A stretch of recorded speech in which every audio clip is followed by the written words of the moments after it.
sing di penyangga itu Lombok.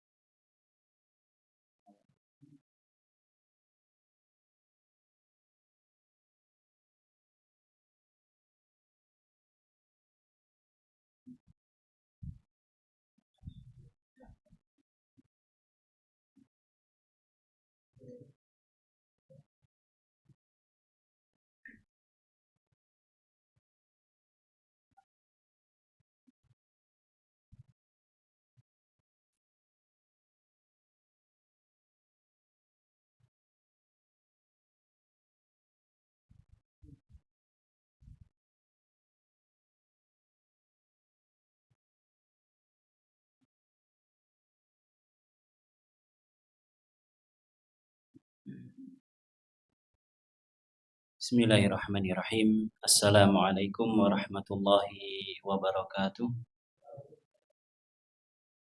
Alhamdulillahirabbil alamin. Wa bihi nasta'inu ala umurid dunya waddin. Asyhadu an la ilaha illallah wahdahu la syarikalah wa asyhadu anna Muhammadan abduhu wa rasuluh sallallahu alaihi wa ala alihi wa sahbihi wa man sara ala nahjihi wa tamassaka bi sunnatihi ila yaumiddin. Allahumma 'allimna ma yanfa'una wanfa'na bima 'allamtana wa zidna ilman ya rabbal alamin. Allahumma ati nufusana taqwaha wa zakkiha anta khairu man zakkaha anta waliyuha wa maulaha wa anta ala kulli syai'in qadir.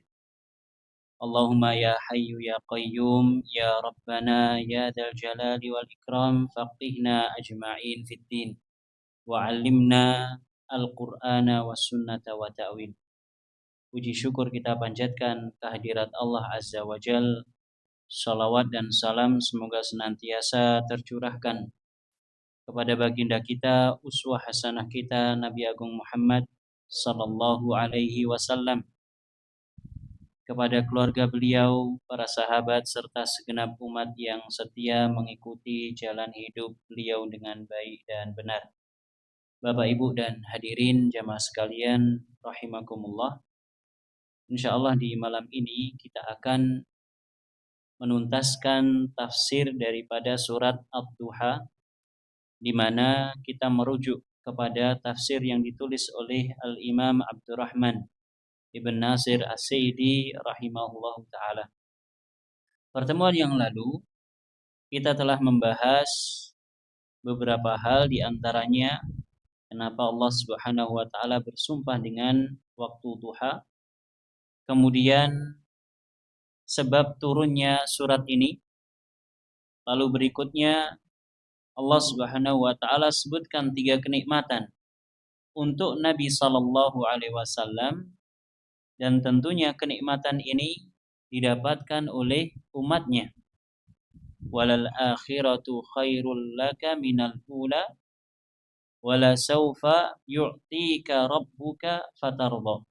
Demikian pula ayat yang sebelumnya, ayat yang ketiga, ma wadda'aka rabbuka wa ma qala.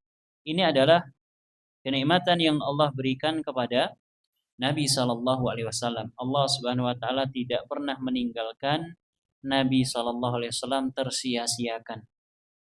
Kemudian yang kedua, kenikmatan tersebut, kenikmatan yang Allah sebutkan dalam surat ini, walal akhiratu khairul laka minal ula. Negeri akhirat itu lebih baik bagi engkau wahai Nabi dibandingkan negeri dunia.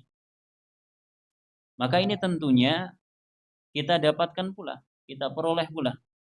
Wala saufa yu'tika rabbuka fatardha. Dan kata Allah Subhanahu wa taala, Allah benar-benar akan memberikan, menunaikan kepadamu wahai Nabi sallallahu alaihi wasallam janjinya. Janji Allah Subhanahu wa taala, fatardha, sehingga engkau akan ridha. Sehingga engkau wahai Nabi akan ridha. Dan sama kenikmatan yang didapatkan Nabi ini, semuanya kita memperoleh manfaatnya. Allah tidak menyia-nyiakan Nabi, meninggalkan Nabi terlantar. Maka kita mendapatkan manfaatnya. Coba kalau Allah tidak peduli kepada Nabi, Nabi dibiarkan terombang-ambing. Kita nggak tahu nanti ikut siapa.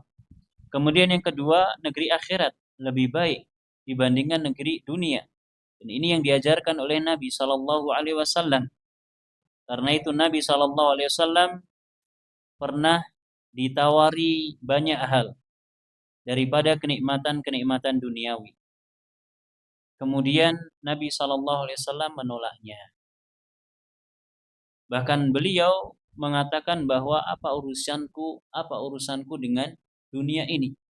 Permisalanku dengan dunia ini seperti orang yang sedang melakukan perjalanan. Kemudian dia berhenti sejenak, kemudian melanjutkan perjalanan kembali. Kemana? Ke negeri akhirat. Dan ini yang diajarkan oleh Nabi Shallallahu Alaihi Wasallam. Ketika pemahaman ini masuk ke dalam relung hati kita, maka kita akan sadar bahwa kita di dunia ini hanya berjalan. Saya sering analogikan dengan orang yang mampir di pom bensin. Wonten apa mboten, Pak? Yang ten pom bensin niku nginep ngasih telung dino. Telung wengi. Antri rano bensin pindah pom bensin lentune. Gak ada orang yang di pom bensin itu ingin lama-lama. Paling lama mungkin setengah malam saja. Paling lama. Datang tengah malam, kemudian setelah subuh berangkat lagi. Orang yang di pom bensin, kalau tidak ngisi bahan bakar, kalau tidak numpang di toilet, numpang di musola, kalau tidak istirahat sejenak. Gak ada orang yang ingin lama-lama di pom bensin, gak ada. Kenapa? Karena dia paham, perjalanan dia tidak berujung di pom bensin. Sama kalau kita bayangkan dunia ini seperti pom bensin, ya sudah. Kita sadar, kita di dunia nggak selamanya. Paling berapa tahun setelah itu, jalan lagi. Melanjutkan perjalanan. Kemana? Ke kampung akhirat. Dan perjalanan kita Bapak Ibu setelah negeri dunia ini lebih panjang. Dan ini sering kita ulang-ulang. Kita di perut ibu kita berapa lama? 9 bulan. Wonten sing punjul? Wonten sing punjul 10 dinten. 9 bulan 10 hari. Normal. Ada yang lebih dari itu? Ada. Mungkin pernah saya sampaikan di sini. Ada seorang alim ulama yang bernama Abdohak. Dia berapa tahun di perut ibunya? 2 tahun atau 3 tahun. Sampai ketika terlahir sudah tumbuh gigi. Sudah bisa senyum. Makanya dijuluki dengan Abdohak. Abdohak itu artinya banyak tertawa. Kenapa? Karena ketika masih bayi sudah punya gigi. Nah, digudang guyu kita wis gede. Disebut dengan Abdohak. Ada yang lebih dari 9 bulan, tapi umumnya 9 bulan. Bahkan ada yang kurang dari itu. Setelah itu di dunia sesuai dengan jatah yang Allah telah tetapkan. Ada yang 2 tahun, 3 tahun, 20 tahun, 30 tahun, dan rata-rata 60 tahun. Ada yang lebih dari itu, ada, tapi jarang. Kemudian setelah itu datang kematian, dan jangan dikira kematian adalah akhir dari segalanya. Jangan kira kematian adalah tempat peristirahatan terakhir. Kematian adalah awal perjalanan kampung akhirat. Ini harus kita tanamkan dalam hati kita. Supaya apa? Supaya kita tidak bermudah-mudahan. Wes tenang, sesok mati. Wonten Pak sing ngoten niku, Pak. Kalau semua orang menganggap kematian adalah peristirahatan terakhir, maka semua orang akan berlomba-lomba untuk beristirahat. Sampai napa mboten, Pak? Rupiah anjlok. BBM naik. Napa malih? Sembako naik. Capek napa mboten? Capek. Biaya anak sekolah naik, listrik naik, kabeh mundak. Sing ora mundak napa? Sing ora mundak bulanan ya mboten mundak. Kalau semua orang berpikir kalau kematian adalah akhir dari kehidupan dunia, kematian adalah peristirahatan terakhir, maka orang akan berlomba-lomba untuk beristirahat. Nyatanya tidak. Kita berlomba-lomba untuk menjauhi kematian. Setuju napa mboten? Sing sakit berobat napa mboten? Berobat. Supaya napa? Mantun. Supaya mboten mati. Berobat. Padahal Allah katakan qul innal mautal ladzi tafirruna minhu fa innahu mulaqikum. Katakan wahai Nabi, sungguh kematian yang kalian wahai manusia selalu menghindar, berlari darinya, sungguh kematian itu akan menjumpai kalian. Di mana saja kita berada, kita akan meninggal. Maka ayat ini jelas kenikmatan bagi Nabi dan tentunya kenikmatan bagi kita kalau kita memahami negeri akhirat lebih baik untuk kita dibandingkan negeri dunia. Namun tentu negeri akhirat ini tidak diraih dengan bersantai-santai, berleha-leha. Ada yang harus kita perjuangkan. Ada yang harus kita perjuangkan. Wala saufa yu'tika rabbuka fatarda. Sehingga Allah akan menunaikan untuk Nabi, akan memberikan untuk Nabi sampai Nabi ridho. Di dalam tafsir Ibnu Katsir disebutkan Nabi yang akan memberikan kenikmatan kepada umatnya, maksudnya melalui Nabi. Satu persatu diperlihatkan kepada Nabi kenikmatan yang akan diperoleh oleh umatnya, sehingga fatardo, Nabi akan ridho, merasa puas, senang karena Allah telah menunaikan kenikmatan untuk umat Nabi, untuk pengikut Nabi Shallallahu Alaihi Wasallam. Tiga kenikmatan ini Bapak Ibu mengharuskan tiga hal yang lain. Alam yajidka yatiman fa'awa wa wajadaka dhalan fahada wa wajadaka 'ailan fa'aghna. Tiga hal yang berikutnya ini juga merupakan kenikmatan dari Allah. Bukankah kami jumpai engkau wahai Muhammad dalam keadaan yatim, kemudian Allah yang merawat, Allah yang melindungi.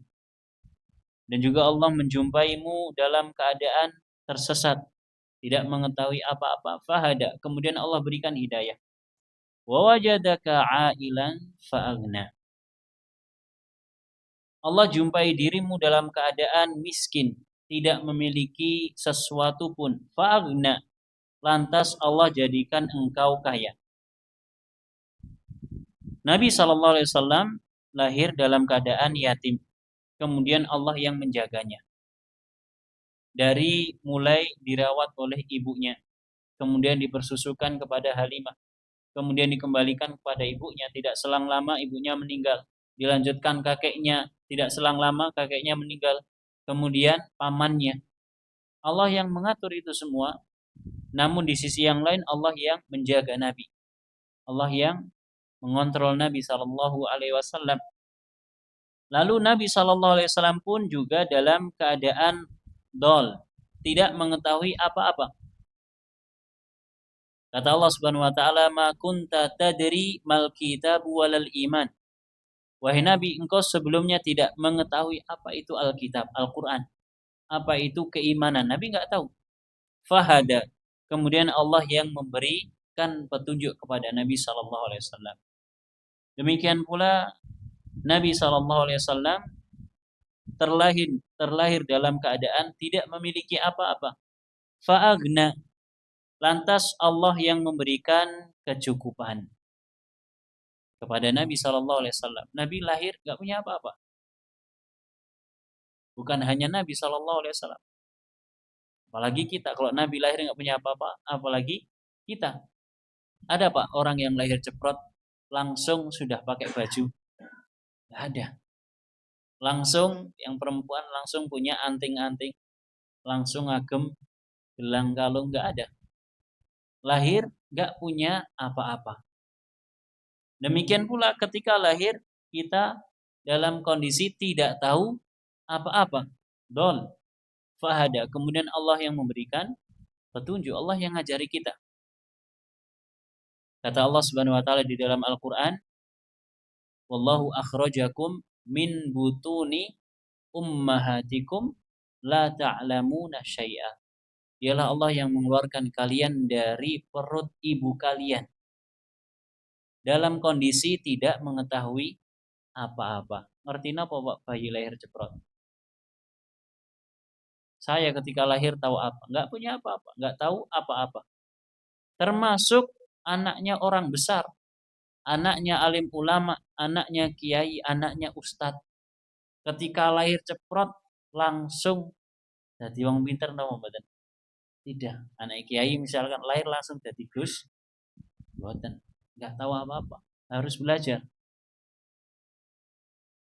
Bahkan Nabi SAW tatkala lahir tidak mengetahui apa-apa dan tidak memiliki apa-apa. Fa'ammal yatima fala taqhar. Maka konsekuensi dari itu semua kata Allah Subhanahu wa taala, janganlah engkau menghardik anak yatim. Jadi ayat ini mengingatkan Nabi, wahai Nabi, engkau terlahir dalam keadaan yatim.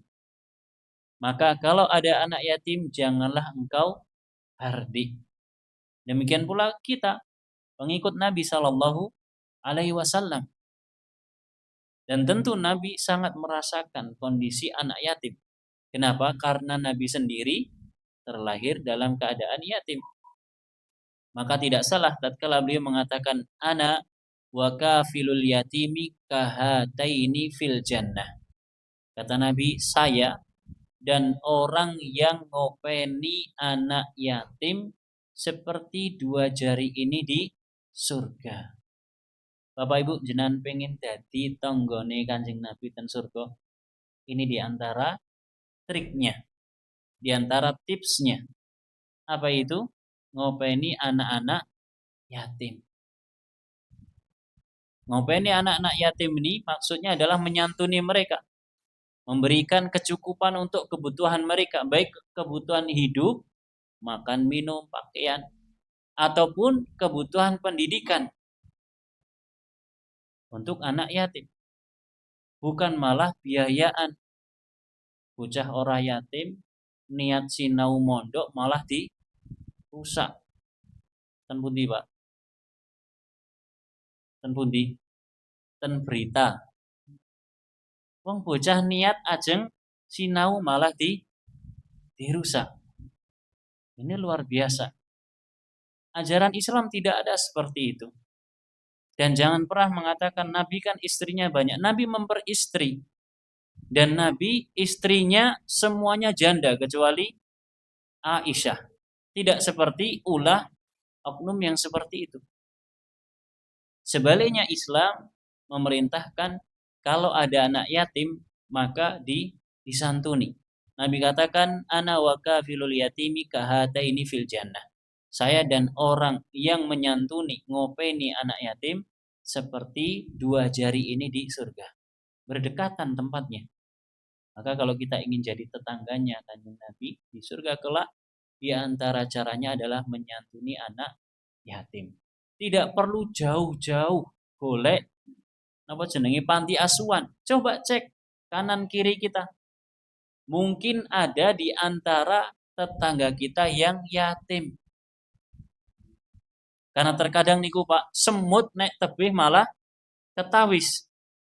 Ning nek gajah ten ngajeng meripat malah mboten ketinggal.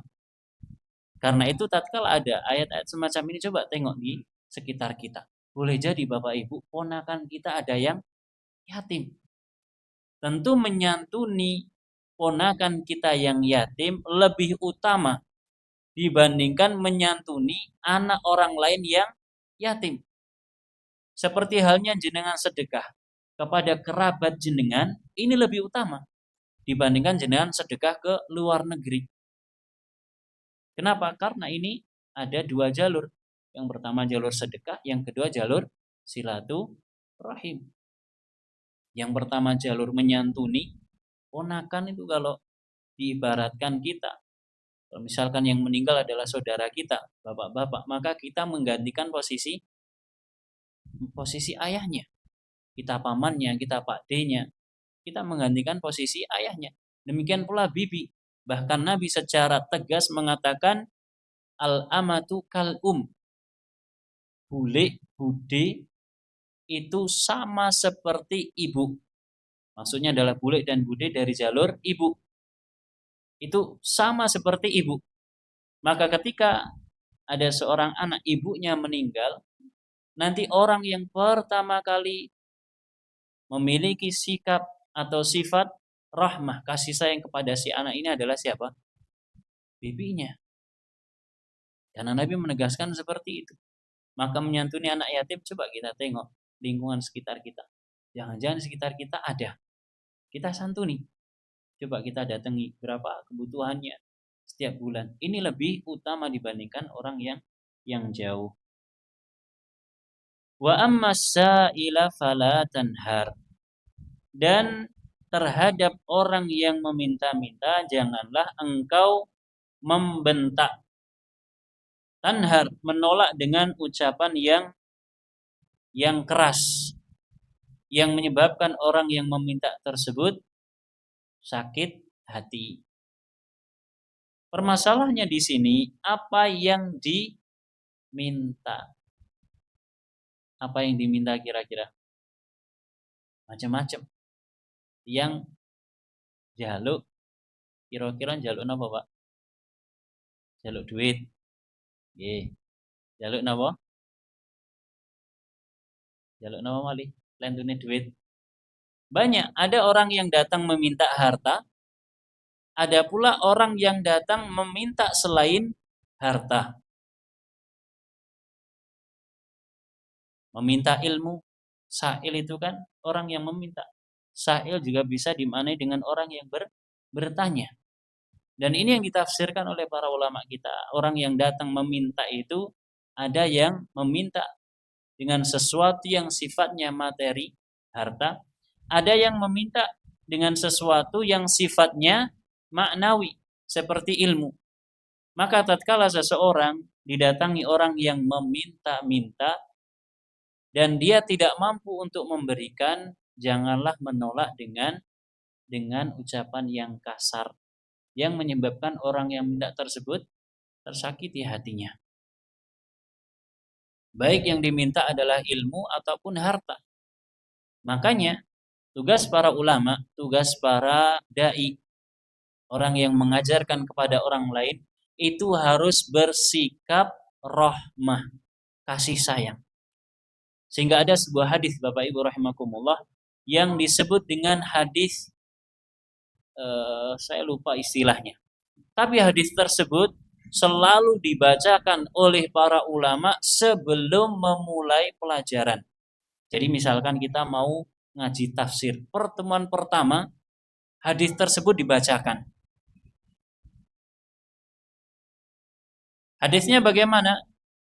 Ar-rahimuna yarhamuhumur rahman, irhamu man fil ardi yarhamkum man fis sama. Orang-orang yang memiliki kasih sayang, maka Allah akan menyayangi mereka. Sayangilah orang-orang yang ada di dunia ini, di atas muka bumi ini, maka Allah Ar-Rahman yang berada di langit akan memberikan kasih sayang kepada kalian. Hadis ini Bapak Ibu tertuju kepada para guru, para syekh, para dai yang ngajar. Makanya dai, syekh, guru itu nggak boleh semena-mena. Harus memiliki sikap atau sifat rahmah, kasih sayang. Dan ini yang dicontohkan oleh Nabi kita Muhammad Sallallahu Alaihi Wasallam. Sehingga kalau ada orang datang meminta bertanya tentang ilmu, maka seorang syekh, seorang guru, seorang ustadz, dia tidak boleh memberikan jawaban yang napa? Yang menjadikan si penanya tersebut bukan malah dapat jawaban, malah dapat sakit hati. Tidak boleh. Kalau memang tidak tahu ya katakan Allahu a'lam, saya tidak tahu. Dan ini tidak masalah. Bukan kok malah kamu terus yang tanya. Pertanyaanmu nggak bermutu, ini itu dan seterusnya. Nggak boleh semacam itu. Allahu a'lam. Kemudian wa amasa-ila fala tanhar. Terhadap orang yang meminta-minta janganlah engkau tolak dengan penolakan yang keras.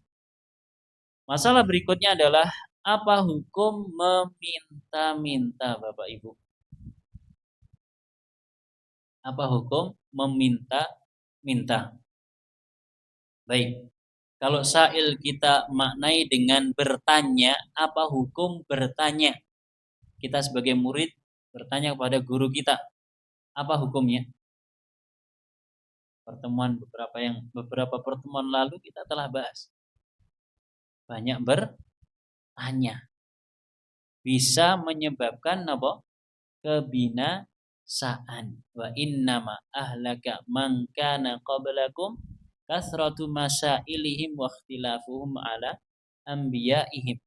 Perkara yang membinasakan umat sebelum kalian adalah karena kakean tekon dan seringnya menyelisihi nabinya. Kalau memang pertanyaan itu muncul karena ketidaktahuan, karena ingin tahu, karena ingin tambahan ilmu, tidak masalah. Tentu dengan memperhatikan adab. Namun kalau pertanyaan tersebut muncul karena niatan yang lain, pengen ngetes, bisa jane ustadz ini level keilmuane tekan ngendi. Wah, ini nggak boleh. Karena ini merupakan su'ul adab yang buruk terhadap guru. Kemudian hukum meminta-minta. Orang yang meminta-minta apa hukumnya, Pak? Bu? Kira-kira apa hukumnya? Halal napa haram napa makruh? Halal napa haram napa makruh? Kata Nabi SAW dalam sebuah hadis, wala yazalu rajulun yatasaalun nasa hatta ya'ti yaumal qiyamah laisa fi wajhihi syai'. Sungguh akan ada orang yang suka minta-minta sehingga pada hari kiamat kelak wajahnya enggak ada apa-apanya. Raono dagingi. Berarti wajahnya napa? Balung tok tengkorak. Kenapa Nabi sebutkan wajah? Kenapa enggak tangan atau kaki? Kakinya enggak ada apa-apanya, perutnya enggak ada apa-apanya. Kenapa wajah? Karena orang yang meminta-minta itu atau yang kerjaannya minta-minta, orang yang semacam ini tidak punya malu. Malu niku letaknya di mana, Pak? Letaknya di hati. Tapi diekspresikan di wajah. Tapi jenengan nun sewu jenengan kisinan. Sing jenengan tutupi napa? Wajah napa weteng napa padaran? Wajah. Oh, isin aku. Ditutupi wajahnya. Maka itu yang disebutkan oleh Nabi SAW. Demikian pula dalam hadis-hadis yang lain. Maka hukum asal meminta-minta adalah haram. Gak boleh. Kecuali kalau ada hajat. Kecuali kalau ada hajat. Di antaranya adalah orang yang awalnya punya harta. Kemudian tertimpa musibah sehingga hartanya ludes semua. Contohnya saudara-saudara kita yang ada di Sumatera beberapa waktu yang lalu. Kaya, punya rumah, punya kerjaan. Datang banjir, rumahnya hanyut bler. Ijazahnya katut, mobil, motor semuanya hilang. Mirsani nggih, ada beberapa cuplikan video yang seperti itu. Maka orang yang semacam ini sudah nggak punya apa-apa. Bahkan mungkin sebagian anggota keluarganya pun juga hanyut. Maka orang yang semacam ini tidak masalah dia minta karena memang tidak memiliki apa-apa lagi. Demikian pula dalam kondisi yang lain seperti orang yang nanggung utangnya orang lain. Jadi ada orang lain temennya misalkan dia berhutang. Kemudian napa Pak sing biasane nagih utang nih kok? Itu diancam. Ini kalau kamu nggak bayar, rumahmu besok disita. Maka datang seseorang, saya akan menanggung. Kasih waktu tempo 2 minggu. Saya akan carikan dananya. Ternyata mepet-mepet nggak bisa. Sampai akhirnya mau nggak mau dia jual aset dia. Mobilnya dijual, motornya dijual. sawahnya dijual untuk nutup hutang orang ini. Maka orang yang semacam ini boleh minta-minta. Kondisinya terkecualikan. Wallahu ta'ala a'lam. Lalu bagaimana kalau kita dihadapkan dengan orang yang meminta-minta di jalanan? Pasti semua yang duduk di sini pernah menjumpai itu. Kita lagi ngantri lampu merah misalkan, kemudian ada yang di balik layar kaca kita. Bahkan ada yang terang-terangan di depan kita. Wallahu ta'ala a'lam, Bapak Ibu, orang yang semacam ini biasanya mereka menjadikan sebagai pekerjaan. Maka kalau memang kita bisa memastikan mereka adalah orang yang butuh, walhamdulillah. Namun kalau tidak bisa, silahkan difikirkan masing-masing. Saya tidak berani berfatwa, tapi kurang lebih arahnya ke sana. Arahnya kurang lebih ke sana. Wa amma bi ni'mati rabbika fahadits. Kemudian kata Allah Subhanahu wa taala terhadap nikmat Rabbmu, nikmat Allah Subhanahu wa taala, fahadits, maka sampaikanlah. Tatkala Allah Subhanahu wa taala melimpahkan kepada kita semua kenikmatan, maka di antara cara mensyukuri kenikmatan tersebut adalah membicarakan atau menampakkan kenikmatan tersebut. Contoh simpelnya, orang diberikan kecukupan sehingga dia bisa beli baju yang lebih layak untuk dipakai ke masjid. Dia punya kecukupan. Apakah pantas kalau dia itu pakai baju yang usianya sudah 15 tahun yang lalu? Padahal dia mampu untuk beli yang baru. Dan dia gunakan baju yang baru ini untuk apa? Beribadah kepada Allah Subhanahu wa taala. Pantas napa mboten? Klambi wis ngasih suwek-suwek. Gulone suwek. Terus napa ngrikine kancinge ilang. Pecine napa songkoke ngasih, kata Ustaz Aminur Bait, ngasih abuang saking lawase.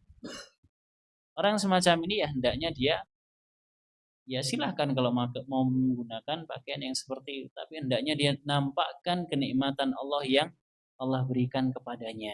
Wa amma bi ni'mati rabbika fahadits. Bagaimana kata Syekh Abdurrahman bin Nasir As-Sa'idi? Walihada qala sampai 9 gitu. Walihada qala wa ammal yatima fala taqhar ay la tusi muamalatal yatim. Janganlah engkau berbuat buruk ketika bermuamalah dengan anak yatim. Wala yadik sadruka alaih, dan janganlah dadamu menjadi sempit disebabkan karena anak yatim. Nah, jangan sampai dada kita merasa sempit, sumpek dengan keberadaan anak yatim. Apalagi anak yatim yang di sekitar kita. Karena sebagian orang nun sewu, ada sebagian orang itu yang beranggapan kalau mau menikah dengan janda, cari janda yang ditinggal mati. Supaya apa? Supaya mboten kemutan kali mantan suaminya. Nah, kalau janda ditinggal mati, dia punya anak, berarti anaknya anak napa? Anak yatim. Dia sudah bagus dari satu sisi, dia menang satu langkah atau dua langkah bahkan. Dapat istri, kemudian dapat kesempatan untuk merawat anak yatim. Tatkala dia mengambil pilihan semacam ini, maka jangan sampai ketika dia bermuamalah dengan anak yatim ini merasa sempit. Dia yang memilih, dia ambil resikonya. Harusnya seperti itu. Wala tanharhu bal akrimhu wa a'tihi ma tayassar. Janganlah engkau hardi, namun yang benar muliakan anak yatim. Berikan kepadanya sesuatu yang mungkin engkau mampu untuk memberikan. Wasna bihi kama tuhibbu an yusna'a biwaladika min ba'dika. Lakukanlah sesuatu untuknya, untuk anak yatim. Berbuat baiklah kepada anak yatim seperti halnya engkau ingin orang lain berbuat baik kepada anakmu kalau kamu meninggal dunia. Dan Allah sebutkan di dalam surat kalau tidak salah surat Al-Baqarah, ayawaddu ahadukum an takuna lahu jannatun min nakhilin wa anabin. Ayatnya adalah ayat tersebut. Apakah kalian suka kalau salah seorang di antara kalian punya kebun kurma, kebun anggur, kemudian punya anak-anak yang masih kecil? Senang napa mboten, Pak, gadah kebun? Wonten sing gadah kebun mboten teng mriki? Seneng, Pak. Gadah kebun, gadah sawah niku remen, adem. Apalagi kebun yang pohonnya tinggi-tinggi. Kebun kurma, kebun anggur, bahagia. Kemudian punya anak-anak yang masih kecil, mainan di kebun tersebut, senang. Kemudian kata Allah Subhanahu wa taala, datang angin yang membawa api. Kemudian kebunnya terbakar, orangnya mati. Sehingga tersisa hanya anak-anaknya. Kira-kira gimana nasib anak-anak ini? Maka kita sebagai orang tua akan berharap kalau kita meninggal dunia dan meninggalkan anak-anak kecil, kita akan berharap akan ada orang yang berbuat baik kepada anak-anak kita. Anak-anak kita yatim, kita tinggal mati. Maka demikian pula tatkala kita bertemu dengan anak yatim, hendaknya kita berbuat baik kepada mereka sebagaimana kita ingin orang lain berbuat baik kepada anak kita. Bayangkan kalau anak yatim ini adalah anak kita. Kurang lebih seperti itu. Wa amma sa'ila fala tanhar ay la yasdur minka kalamun lis-sa'il yaqtadi raddahu an matlubihi binahrin wa syarasati khuluqin. Jangan sampai muncul dari ucapanmu kepada orang yang meminta-minta ucapan yang menyebabkan penolakan dari apa yang mereka minta dengan ucapan yang menjadikan hatinya terluka disebabkan karena akhlak yang kurang baik. Terkadang kita kurang kontrol juga. Kenapa? Kadang orang yang minta-minta itu sedikit apa? Maksa. Ya namanya seikhlasnya, kalau dikasih ya sudah. Ya kan? Ada beberapa orang ya Bapak Ibu rahimakumullah, dan dugaan saya mereka menjadikan hal tersebut sebagai profesi. Jadi memang profesinya bawa proposal kemudian keliling. Karena sudah beberapa kali ngetok rumah saya, sudah 3 kali. Kali pertama kita kasih. Kali kedua kita kasih juga. Kali ketiga ingat. Kayaknya orangnya tetap ini. Dan mereka akan kasih tanda. Ya rumah-rumah yang biasanya ngasih itu akan ditandai. Maka yang ketiga kali sedikit maksa. Maka akhirnya kita pun sedikit nolak juga. Akhirnya kita tolak. Kenapa? Karena nampak sekali kalau itu dijadikan profesi. Dan kita hendaknya hati-hati Pak dengan orang-orang yang semacam ini. Kalau kita nolak, khawatirnya barang-barang kita yang di luar rumah menjadi incaran. Saya kalau ada orang semacam itu, biasanya saya langsung cek luar. Kalau ada misalkan ada motor, saya masukkan rumah. Ada apa, saya masukkan rumah. Khawatir. Dan ini tidak masalah. Ya, tindakan preventif yang semacam ini tidak masalah. Bahkan saya amati, saya tengok dari jendela. Setelah dari rumah saya pergi ke depan. Depan ditutup. Didodoki. Kenapa? Karena yang kemarin ngasih. Mananya orang ini memang menjadikan hal tersebut sebagai profesi. Maka yang semacam ini jelas kita menolak. Tapi kalau memang kita tahu bahwa fulan memang butuh bantuan, fulan lagi kena musibah, naudzubillah rumahnya kebobolan, simpanannya dibawa, kendaraannya dibawa, semua harta yang dijadikan penopang itu digondol sama maling misalkan, maka hendaknya kita memberikan bantuan dan jangan sampai muncul dari ucapan kita hal-hal yang menjadikan mereka bersedih, ditolak, kemudian jorine terus tombok gentiliane. Ya jangan seperti itu. Wallahu taala a'lam. Bal a'tihi ma tayassara indak. Namun yang benar, berikan kepada mereka, kepada orang-orang yang meminta-minta sesuatu yang memang engkau mampu untuk diberikan. Auruddahu bima'rufin wa ihsan. Atau kalau memang enggak punya sesuatu yang mungkin bisa kita kasihkan, maka tolaklah dengan cara yang baik. Kalaupun harus nolak dengan cara yang baik, bukan dengan ya ucapan-ucapan yang menghardik, menyudutkan dan seterusnya.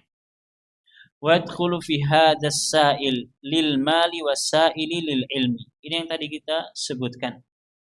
Orang yang meminta-minta dalam ayat ini masuk dalam pembahasannya orang yang minta harta dan orang yang minta ilmu. Nabi SAW pernah ditegur oleh Allah Subhanahu wa taala ketika ada seorang sahabat yang minta ilmu kepada Nabi. Jenengan nate nawa dereng minta ilmu, Pak, Bu, atau dimintai ilmu? Di nyuwun ilmu nih, Pak. Ilmu bagi bingung. Gara-gara sak ora ono. Atau orang yang datang kemudian minta nasihat. Jadi mohon nasihatnya untuk kami. Maka orang semacam ini wajib kita berikan nasihat, dan ini adalah salah satu hak seorang muslim. Idzastansahaka fansahhu. Kalau ada orang datang minta nasihat, maka berikanlah nasihat. Ya nasihat yang ringan-ringan, tidak masalah. Orang yang datang minta ilmu, maka kita harus memberikan apa yang mereka minta. Kalau memang kita punya ilmunya. Ada orang tanya misalkan, setelah kajian ada orang tanya, saya punya masalah, misalkan masalahnya ada orang meninggal, kemudian meninggalkan keluarganya seperti ini. Bagi warisnya gimana Pak Ustadz? Maka hendaknya kita berikan arahan. Ini orang yang minta ilmu. Minta ilmu. Dan dia datang dengan niat yang benar. Dia ingin pembagian waris ini ditunaikan secara islami. Dia datang dengan niat yang benar, maka nggak boleh ditolak. Kalau memang kita punya ilmunya, kita kasih.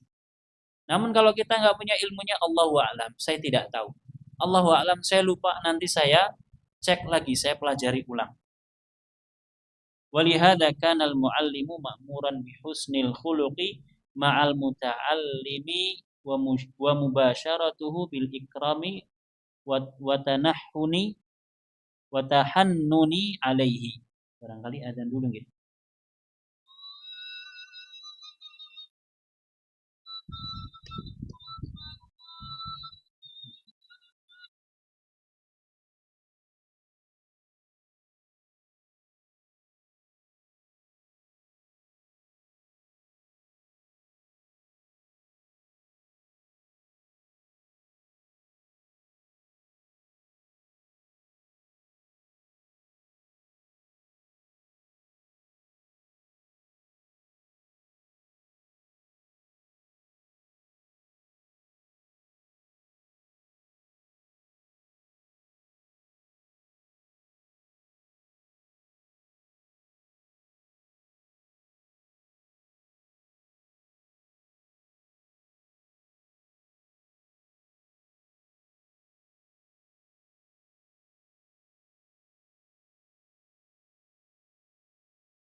Baik, bismillah, alhamdulillah, wassalatu wassalamu ala rasulillah. Kita lanjutkan sedikit Bapak Ibu. Jadi orang yang meminta di sini maknanya ada dua, orang yang meminta materi berupa harta ataupun meminta ilmu. Oleh karena itu kata penulis, seorang muallim, seorang pengajar, pendidik yang diperintahkan untuk berlaku baik, untuk memiliki akhlak yang baik terhadap para muridnya, terhadap para pelajarnya, dan menghadapi mereka bil ikram dengan pemuliaan, wa tahannun dan dengan kasih sayang. Kalau kita sebagai pendidik, maka kita harus memiliki sifat ini, sifat kasih sayang terhadap para murid-murid yang kita ajarkan ilmu kepada mereka, terutama ilmu agama. Dan penulis sendiri ya merupakan orang, Syekh Abdurrahman bin Nasir As-Sa'di merupakan orang yang dikenal di kalangan para ulama memiliki akhlak yang luar biasa terhadap para muridnya. Sebuah kisah yang masyhur di mana beliau pernah mengajar murid-muridnya dengan pelajaran usul fikih yang kitab rujukannya di antara kitab yang cukup berat. Dari sekian puluh murid yang ikut hadir, tersisa hanya satu orang saja. Apakah kemudian Syekh Abdurrahman bin Nasir As-Sa'di mengatakan, wis le gari sampeyan tok bubar wae, kita buka kelas baru? Tidak. Beliau lanjutkan meskipun muridnya hanya satu orang saja. Kemudian setelah selesai, beliau berikan hadiah sebagai penghargaan kepada murid-murid tersebut. Dan murid tersebut pada akhirnya pun juga menjadi pewaris daripada penulis kitab yang kita bacain, Syekh Muhammad bin Shalih Al-Utsaimin, menjadi penerusnya. Apa sebabnya? Akhlak daripada sang guru. Fa inna fi dzalika ma'unatan lahu ala maqsidihi wa ikraman liman kana yas'a fi naf'il ibadi wal bilad. Karena yang seperti itu akan menjadi penolong, akan membantu maksud dan tujuan dari si murid. Murid datang, jamaah pengajian datang ke sini. Bapak-bapak, ibu-ibu datang ke sini tujuannya apa? Belajar napa gur timbangane nang omah delok TV, timbangane nang omah scroll. Tidak, tentunya kita duduk di sini ingin belajar, dapat ilmu baru, dapat wawasan baru, pengetahuan baru. Kalau memang itu berkaitan dengan keimanan, bisa menambah kekuatan keimanan kita, mendapatkan asupan ruhani. Maka kalau gurunya, ustadznya galak, kira-kira gimana? Tidur, bangun, berdiri, sampai hilang ngantuknya. Kalau sudah hilang ngantuknya silahkan duduk. Pripun Pak, kinten-kinten. Cobi ngejang diterapkan apa?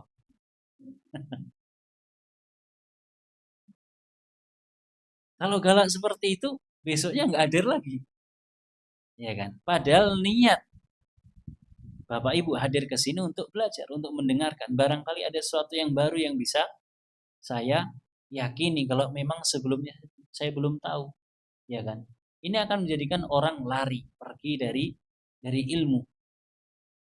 Apalagi, mohon maaf, para penuntut ilmu yang memang datang dari negeri asing, datang ke situ untuk belajar. Misalkan kita beberapa waktu lalu ada dari Sumatera ke sini, kemudian kita berlaku galak, sudah bubar, nggak akan bisa bertahan. Bagi kita, misalkan kita belajar di tanah suci, di sana syekh-syekhnya galak-galak, dosennya killer-killer, ya sudah, kita nggak akan betah. Mungkin kita sudah telepon orang tua, udahlah nggak mau lanjut sekolah lagi di sini. Kenapa? Karena dosennya killer-killer, ujian nggak dilulus-luluskan, nggak akan ada yang betah. Maka di antara tugas seorang guru, seorang dai, seorang muallim, dia harus memiliki akhlak kepada para muridnya. Kenapa demikian? Karena para murid tersebut kelak akan pulang ke tempat asalnya masing-masing untuk memberikan manfaat bagi hamba-hamba Allah yang lainnya. dan juga untuk negerinya.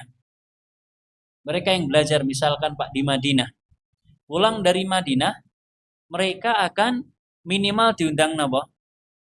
Diundang ustadz. Senajan boten mucal Pak.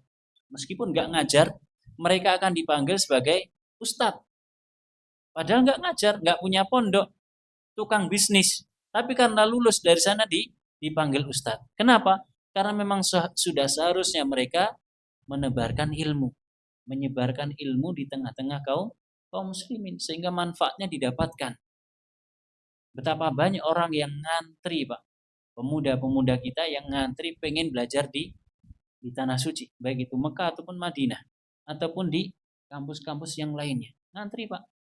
Sehingga bangku yang kita duduki di sana itu bangku yang diperjuangkan oleh ribuan orang dari penuntut ilmu. Maka kalau dosennya, gurunya galak, killer, nggak akan bertahan. Ulang, TO dan seterusnya. Wa amma bi ni'mati rabbika fahadits.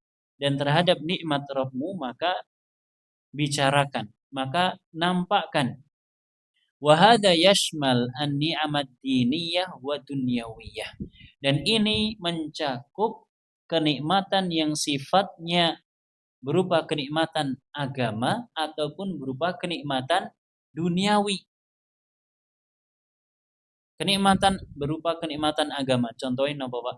Contohnya pun orang baru pulang haji. Baru menunaikan ibadah haji. Boleh nggak Pak orang baru menunaikan ibadah haji kemudian ngundang tangga-tangganya untuk makan-makan misalkan? Angsal nama badan? Boleh. Insya Allah tidak mengapa. Dan hal ini pernah dilakukan oleh para sahabat meskipun tidak harus. Meskipun tidak harus. Tidak menjadi suatu keharusan. Kenikmatan berupa kenikmatan duniawi. Contohnya apa Pak? Baru bisa bangun rumah misalkan baru jadi. Tetangga sekitar diundang kemudian makan-makan bareng. Ini kan acaranya apa Pak? Gur pengen kenalan. Padahal dia dalam hati ingin berbagi. Tidak mengapa insya Allah. Asalkan tidak dirutinkan. Ay asni alallahi biha. Pujilah Allah atas hal tersebut. Wa khussaha bidzikri in kana hunaka maslahah. Dan khususkanlah kenikmatan tersebut di dalam penyebutan kalau memang ada maslahatnya. Maknanya apa? Kalau kita menyebut-nyebut satu kenikmatan bukan dalam rangka untuk pamer, namun ingin memberikan maslahat kepada orang lain, maka ini tidak mengapa. Wa illa, namun jika tidak, fahadits bini'amillahi alal itlaq. Sampaikanlah kenikmatan-kenikmatan Allah secara mutlak. Fa inna tahaddusa bi ni'matillahi da'in li syukriha. Karena membicarakan kenikmatan Allah Subhanahu wa taala ini akan menjadi sebab yang mengantarkan orang untuk mensyukuri kenikmatan tersebut. Wa mujibun li tahbibil qulubi ila man an'ama biha. Dan akan menjadikan hati seseorang menjadi cinta kepada zat yang memberikan nikmat tersebut kepada Allah Subhanahu wa taala. Fa innal quluba majbulatun ala mahabbatil muhsin. Karena hati kita itu disetting oleh Allah Subhanahu wa taala untuk selalu mencintai orang yang berbuat baik kepada kita. Jenengan satru kali tonggone. Satru pirsa nggih? Boten cocok kali padu kali tonggone. Kemudian coba kasih hadiah terus. Kasih terus. Nanti tetangga akan melunak. Kenapa? Karena hati kita ini memang disetting oleh Allah Subhanahu wa taala akan senang dengan orang yang selalu memberi kepada kita. Bagaimana kalau yang memberi adalah Allah Subhanahu wa taala? Kemudian kita terus menyampaikan kenikmatan Allah Subhanahu wa taala, menyebut-nyebut kenikmatan Allah Subhanahu wa taala. Alhamdulillah, mata saya, usia saya sudah 65, mata saya masih normal. Pendengaran saya masih normal. Alhamdulillah, nikmat dari Allah. Alhamdulillah, tangan saya masih kuat. Ini kenikmatan dari Allah Subhanahu wa taala. Ini hanya contoh saja dan banyak sekali kenikmatan yang Allah limpahkan kepada kita. Wallahu taala a'lamu bishawab. Bapak Ibu dan hadirin rahimakumullah, ini yang bisa disampaikan, mudah-mudahan bermanfaat. Mohon maaf kiranya ada kesalahan dan kekurangan. Kita akhiri dengan doa kafaratul majelis. Subhanakallahumma wa bihamdika asyhadu an la ilaha illa anta astaghfiruka wa atubu ilaik. Sallallahu ala nabiyyina Muhammad wa ala alihi wa sahbihi wa sallama tasliman katsira. Wassalamualaikum warahmatullahi wabarakatuh.